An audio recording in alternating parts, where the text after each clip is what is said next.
Hello everyone, I am Ganesh sir. Welcome to my channel. In this video, I will prove laws of logarithm. इस video में logarithm के जो laws हैं उनको prove करूंगा मैं। लॉगरिथम के 3 लॉज हैं, फर्स्ट लॉ, सेकंड लॉ और थर्ड लॉ। तो टर्न वाइज टर्न इनको हम प्रूव करेंगे और इनका यूज़ जो है वो हम क्वेश्चंस निकालने के लिए करेंगे, जो आपको क्वेश्चन बिल्कुल सिंपल और इजी लगेंगे। तो करते हैं हम फर्स्ट लॉ को कि फर्स्ट लॉ क्या है। जहाँ पे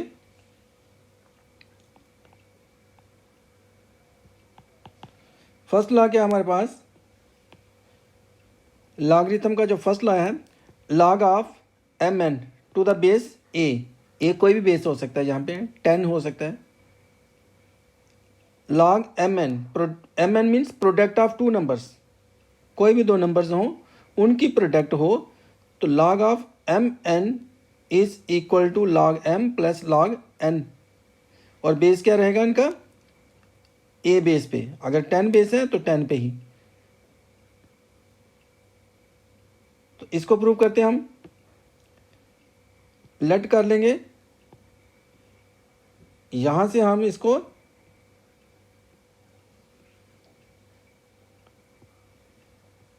x ले लेंगे और इसको y ले लेंगे। Let log of m to the base a is equal to x and log of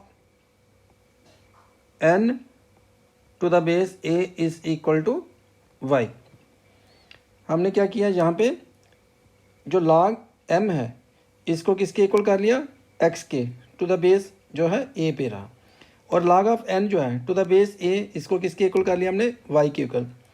अब यहाँ पे जो log फॉर्म में है तो हम इसको एक्सपोनेंशियल फॉर्म में लिख सकते हैं, जो इसकी इंट्रोडक्शन वीडियो हमने इसके पहले की थी उसमें, कि log फॉर्म से एक्सपोनेंशियल फॉर्म में किया जा सकता है और एक्सपोनेंशियल फॉर्म से इसको log फॉर्म में हम कन्वर्ट कर सकते हैं। कोई भी एक्सपोनेंशियल फॉर्म हो उसको log फॉर्म में कैसे कन्वर्ट करना है और log फॉर्म से उसको एक्सपोनेंशियल फॉर्म में कैसे कन्वर्ट करना है। तो जहाँ पे जो log फॉर्म है तो इसको एक्सपोनेंशियल फॉर्म में हम कन्वर्ट करेंगे तो क्या आ जाएगा हमारे पास, बेस a रहेगा और एक्सपोनेंट क्या हो जाएगा, यहाँ से a का एक्सपोनेंट हो जाएगा x और इज इक्वल टू में क्या आ जाएगा m। इसका मीनिंग जब हम इसकी एक्सपोनेंशियल फॉर्म लिखेंगे a raise to the power x is equal to क्या आ जाएगा m एंड, और यहाँ पे जो आएगा log a raise log of n to the base a is equal to y है। तो इसकी एक्सपोनेंशियल फॉर्म क्या आ जाएगी, a raise power y is equal to n, a raise power y is equal to n। अब देखें हमें proof क्या करना है, दोनों की प्रोडक्ट m और n की। तो यहाँ से m और n की क्या करेंगे, हम प्रोडक्ट कर लेंगे। दोनों को हमने क्या करना है, मल्टीप्लाई करना है। तो जब हम इसको मल्टीप्लाई करेंगे तो हमारे पास क्या आ जाएगा, a raised power x into में a raised power y is equal to m और n। दोनों की हमने क्या कर ली, मल्टीप्लाई कर लिया। इसको a रेस्ट पावर x को और a रेस्ट पावर y को हम क्या करेंगे, मल्टीप्लाई करेंगे। तो क्या आ जाएगा m इंटू n। अब यहाँ पे बेसिस सेम है, यहाँ पे बेस a है और जहाँ पे भी बेस a है, तो बेसिस सेम, तो पावर्स क्या कर सकते हैं, हम ऐड कर सकते हैं। क्योंकि जो लॉ ऑफ एक्सपोनेंट्स का एक जो एक्सपोनेंट का रूल है कि अगर बेसिस सेम हो तो पावर्स क्या कर सकते हैं, इसको ऐड कर सकते हैं। तो इसका मीनिंग जहाँ पे जो हो गया कि a raised power x plus में y इज इक्वल टू क्या आ जाएगा, m n। अब आपको ये वाला अच्छे तरीके से समझ में आ गया कि जहाँ पे बेस a है, जहाँ भी बेस a है इसका एक्सपोनेंट है x और इसका एक्सपोनेंट है y, और जहाँ पे मल्टीप्लाई है तो मल्टीप्लाई में बेसिस सेम हो तो पावर्स क्या की जा सकती है, एडिड। अब नेक्स्ट हमारे पास क्या है, जो अब आगे हमारे पास exponential form, a raised power x plus y is equal to M N. तो अगर हम इसको एक्सपोनेंशियल फॉर्म को log फॉर्म में हम इसको कन्वर्ट करें, यहाँ पे जो एक्सपोनेंशियल फॉर्म है इसको log फॉर्म में कन्वर्ट करना होगा, तो इसको हम क्या लिख सकते हैं, log ऑफ बेस a और किसका log, एम एन का, log of M N to the base a is equal to x plus y लिख सकते हैं इसको। देखें log of M N to the base a, ये बेस जहाँ पे ए ही रहेगा और एम एन का log क्या हो जाएगा, जो इसका एक्सपोनेंट होता है। तो एक्सपोनेंट क्या है यहाँ पे, एक्स प्लस वाई। अब इसकी वैल्यू को हमने एक्स की जो वैल्यू हमने ली थी वो क्या हमारे पास, क्योंकि हमने लेट किया हुआ log of m to the base a is equal to x, और इसमें जो है ना x है हम इसकी वैल्यू को यहाँ पे लगा देंगे। इसी प्रकार जो y हमने लिया हुआ है log of n to the base a y लिया हुआ है, तो इसकी वैल्यू को हम दोबारा से सब्सटीट्यूट कर देते हैं यहाँ पे। तो इसके साथ हमारे पास ये आ जाएगा log of M N to the base a is equal to x की वैल्यू जो हमने लेट की हुई है log of m to the base a is equal to x किया हुआ है, जब वैल्यू हम जहाँ पे लगा देते हैं वापस, प्लस वाई की वैल्यू हमारे पास ये जो वैल्यू है वाई की, इसको भी हम दोबारा से यहाँ पे रिप्लेस कर लेते हैं इसको वाई को, तो आ जाएगा हमारे पास log of N to the base a. Hence जहाँ पे देखें आपके पास क्या आ गया, log of M N to the base a is equal to log of M to the base a plus log of N to the base a. इसके साथ जो इसका हमारे पास फर्स्ट लॉ का प्रूफ है वो क्या हो गया, वेरीफाई हो गया।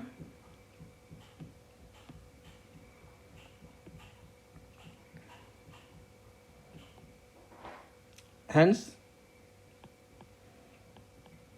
log of M N to the base a is equal to log of m to the base a plus log of n to the base a verified हो गया। अब हम करते हैं इसका जो सेकंड लॉ है, तो second law same to same इसी प्रकार से यहाँ पे हमें करना है इसका प्रूफ। सेकंड लॉ और जो फर्स्ट लॉ है ये प्रूफ करने में सेम टू सेम रहेंगे। देखें कैसे करना है इसको प्रूफ में। इसको भी हम क्या करते हैं, इसको लेट कर लेते हैं और इसको भी लेट कर लेंगे। तो करते हैं इसको लेट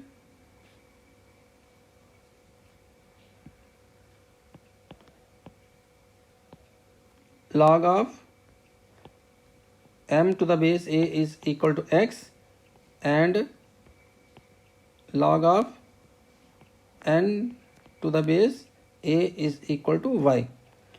अब इसकी एक्सपोनेंट फॉर्म बनाते हैं। जैसे यहाँ पे हमने इसकी एक्सपोनेंट फॉर्म बनाई, सेम यहाँ पे भी इसकी एक्सपोनेंट फॉर्म को करेंगे। log फॉर्म को किस फॉर्म में चेंज करना है, एक्सपोनेंट फॉर्म में। तो यहाँ पे क्या आ जाएगा, a raised power x a raised power x is equal to m and a raised power y is equal to n। देखें ये log फॉर्म है हमारे पास, log फॉर्म से हमने इसको किस में कन्वर्ट कर दिया, एक्सपोनेंशियल फॉर्म में।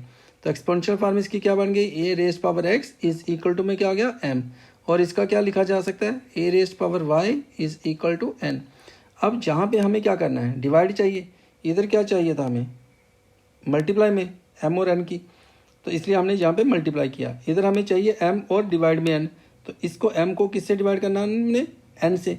जब हम m को n से डिवाइड करेंगे तो हमारे पास क्या आ जाएगा, ax जो a रेज्ड पावर x, और डिवाइड में क्या आ जाएगा, a रेज्ड पावर y। इसको डिवाइडिंग करेंगे हम, तो यहाँ पे आ जाएगा हमारे पास a raised power x divide में a raised power y is equal to m divided by n। यहाँ से आपको ये चीज़ देखनी है कि m को किससे डिवाइड करना है, n से। इधर मल्टीप्लाई करना था m को n से, तो इसलिए यहाँ पे हमने मल्टीप्लाई किया, और इसमें हम जो प्रूफ कर रहे हैं वो डिवाइड में कर रहे हैं, तो इसलिए m को डिवाइड करना है n से।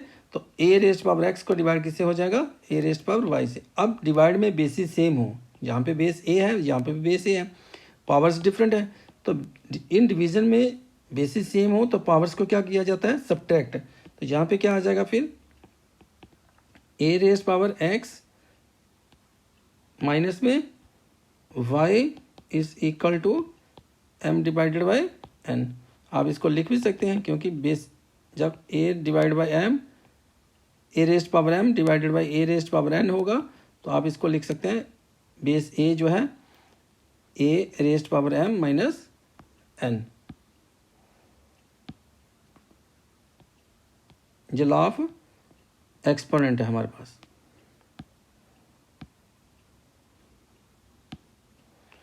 नेक्स्ट हम इसको क्या करेंगे, अब इसको दोबारा से हम क्या करेंगे, एक्सपोनेंशियल फॉर्म को लॉग फॉर्म में कन्वर्ट कर लेंगे। पहले हमने लॉग फॉर्म को एक्सपोनेंशियल फॉर्म में बनाया और इसके बाद हम क्या करेंगे, यहाँ पे एक्सपोनेंशियल फॉर्म को लॉग फॉर्म में कन्वर्ट करेंगे। तो जब लॉग फॉर्म में इसको कन्वर्ट करेंगे तो हमारे पास क्या आ जाएगा, log of m divided by n, और बेस क्या है इसका, a इज इक्वल टू क्या आ जाएगा, यहाँ पे जो एक्सपोनेंट होता है वो इसका m डिवाइडेड बाई n का क्या हो जाएगा, लॉग हो जाएगा। तो यहाँ पे आ जाएगा log of m divided by n is equal to x minus y. ये सेम टू सेम आ रहा है यहाँ पे, इसमें सिर्फ मल्टीप्लाई था और पावर्स को ऐड कर लिया था, इसमें पावर्स क्या होगी, सब्ट्रैक्ट होगी।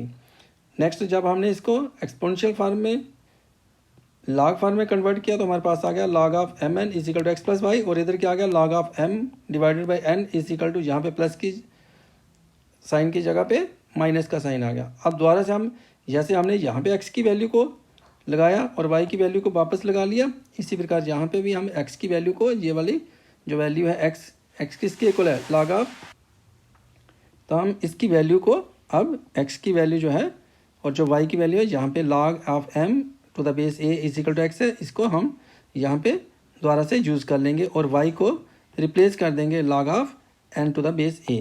तो हमारे पास क्या आ जाएगा, log of m divided by n is equal to log of m to the base a minus log of n to the base a।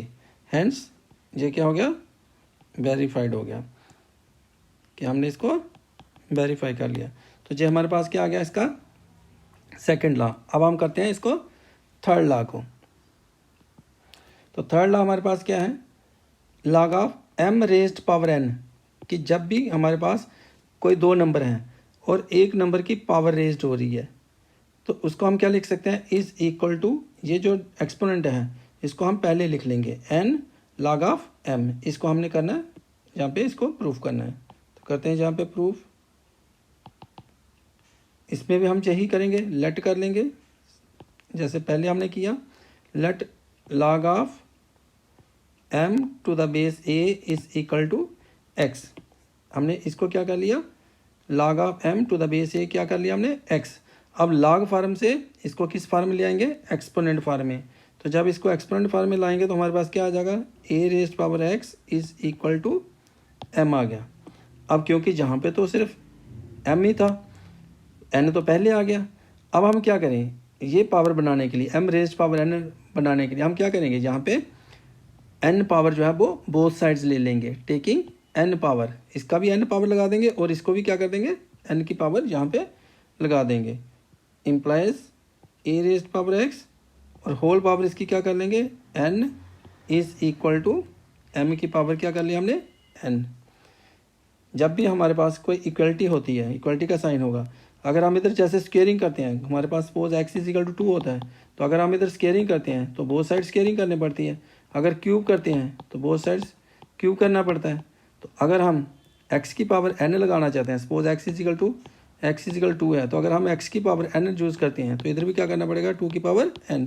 तो इस प्रकार से हमने क्या किया, यहाँ पे जो हमारे पास था a रेज्ड पावर x, यहाँ पे जो है a raised power x is equal to m, हम प्रूव करना चाहते हैं m रेज्ड पावर n, तो हमने यहाँ पे taking n power n exponents both sides ले लिया। तो यहाँ हमारे पास आ जाएगा a रेज्ड पावर x और होल पावर क्या आ जाएगी, n is equal to m की होल पावर क्या आ गई, n। ये हमारे पास x है। अब इसको हम किस फार्म में ले आएंगे, ये तो हमारे पास अभी एक्सपोनेंट फार्म है, इसको हम ऐसे लिख सकते हैं a, और ये जो x और n है इसके हम क्या करेंगे, मल्टीप्लाई कर लेंगे, क्योंकि जो पावर होती है जिसमें जैसे हमारे पास है 2 रेज्ड पावर 3 और होल पावर 2, तो हम इसको ऐसे लिख सकते हैं 2, और ये दोनों पावर्स को हम क्या कर लेते हैं, मल्टीप्लाई कर लेते हैं। तो इसी प्रकार हम यहाँ पे क्या करेंगे, a रेज्ड पावर क्या आ जाएगी, n x is equal to में क्या आ गया, m रेज्ड पावर n। इन दोनों पावर्स को हमने क्या कर लिया, मल्टीप्लाई कर लिया, तो बेस तो a ही रहा, इज इक्वल टू में क्या आ गया, m रेज्ड पावर n। अब ये एक्सपोनेंशियल फॉर्म है, बेस a है और ये उसकी एक्सपोनेंशियल फॉर्म है nx, जो पावर है इसकी। तो इसको हमने क्या करना, अब इसका लॉग फार्म में लाना है इसको। तो जब इसकी लॉग फार्म बनाएंगे तो हम इसको क्या लिख सकते हैं, log of m raised power n to the base a is equal to nx। जो जहाँ पे एक्सपोनेंट है ये इसके इक्वल हो जाएगा, log of mn to the base a is equal to, यहाँ पे जो एक्सपोनेंट है ये इक्वल टू आ जाएगा इसका लॉग जो m रेज़्ड पावर n है। अब इस x की वैल्यू को क्या करेंगे, आप जहाँ से ये वैल्यू लगा लेंगे, यहाँ पे x की द्वारा से ये वैल्यू यूज़ कर लेंगे। तो हमारे पास क्या आ जाएगा, log of m raised power n is equal to n, और x को जहाँ से रिप्लेस कर देंगे तो क्या आ जाएगा, log of m to the base a। अब देखें थर्ड लॉ में क्या था, log of mn to the base a is equal to n log of m to the base a। तो ये क्या हो गया, हमारे पास वेरीफाइड हो गया। अब इन लॉज को हमने कर लिया वेरीफाइड। अब मैं इनकी तीनों लॉज की एक एक आपको एग्जांपल बताता हूँ कि इसमें किस प्रकार से हमने इनको क्वेश्चंस को सॉल्व करना होता है। तो जैसे हम यहाँ पे ले लेते हैं, सपोज हमारे पास है लॉग ऑफ 12। तो लॉग ऑफ 12 को हम क्या लिख सकते हैं, लॉग ऑफ, इसको 12 को हम 3 इंटू 4 कर सकते हैं। तो जहाँ पे फर्स्ट लॉग का यूज़ करते हुए हम इसको क्या लिख सकते हैं, log of 3 plus log of 4। ये फर्स्ट लॉ यूज़ किया हमने यहाँ पे। देखें यहाँ पे हमने कैसे फर्स्ट लॉ किया कि log m into n is equal to log m plus log n। ये यूज़ किया हमने लॉग ऑफ m n, दो नंबर की प्रोडक्ट होगी तो उसको हम क्या लिख सकते हैं, log m plus log n। ये फर्स्ट लॉ के अकॉर्डिंग इसको हमने सॉल्व किया। और सेकंड लॉ में हम क्या करेंगे, ये आगे हमारे पास एक एग्जांपल फर्स्ट लॉ के लिए। अब सेकंड लॉ के लिए सपोज हमारे पास है लॉग ऑफ 5.12। इसको लिखना चाहें हम तो कैसे लिखेंगे, इसको लिखेंगे log of 5 minus log of 12। और कौन सा लॉ लगा जहाँ पे, log of m upon n is equal to log m minus में लॉग n। ये सेकंड लॉ का यूज़ किया है। अब थर्ड लॉ में किस प्रकार से होगा, थर्ड लॉ का देखिए हमारे पास है, अगर लॉग ऑफ 10 रेज़्ड पावर 2, तो हम इसको क्या लिख सकते हैं, थर्ड लॉ का यूज़ करते हुए 2 लॉग ऑफ 10 कि log of m raised power n is equal to n log of m। ये थर्ड लॉ यूज़ कर लिया हमने। इधर हमने ये जो एक्सपोनेंट है इसको पहले लिख दिया, लॉग ऑफ 10 रेज़्ड पावर 2 को हम ऐसे लिख सकते हैं 2 लॉग ऑफ 10। तो ये लॉज जो हैं हम इनको यूज़ करेंगे एक्सरसाइज के क्वेश्चन सॉल्व करने के लिए। नेक्स्ट एक्सरसाइज जो है NCERT बुक्स में एक्सरसाइज 1.7, उनके क्वेश्चंस को हम सॉल्व करेंगे नेक्स्ट वीडियो में। इस वीडियो को लाइक करें, शेयर करें। Keep watching this channel. Thank you for watching this channel.